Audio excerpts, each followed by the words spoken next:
seni bulunca işte biz ömrü düşüneceğiz.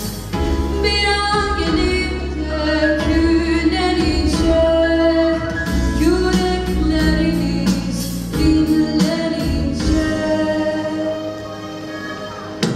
başka sevgilerle seni bulunca işte biz ömrü düşüneceğiz. Etrafımızı sarıverecek bir boşluk ki asla bitmeyecek. Her şey bir anda anlamsız gelecek. İşte biz ömür tükeneceğiz. İşte biz ömür tükeneceğiz.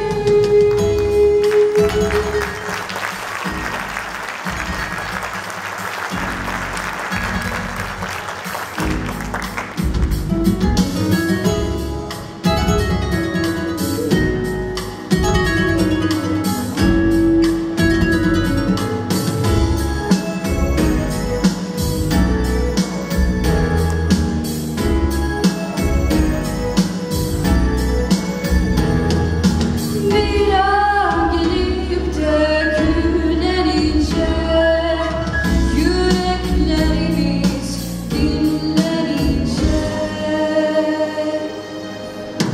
başka sevgilerle seni bulunca işte biz ömrü düşüneceğiz. Etrafımızı sarıverecek bir boşluk ki asla bitmeyecek. Her şey bir anda anlamsız gelecek. İşte biz ömür tükeneceğiz. İşte biz ömür tükeneceğiz. İşte biz ömür tükeneceğiz.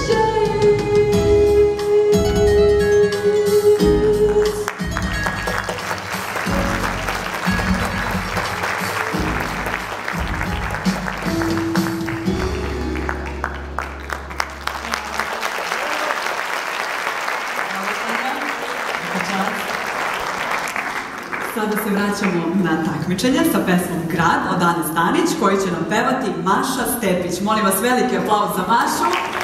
Ajde, Maša.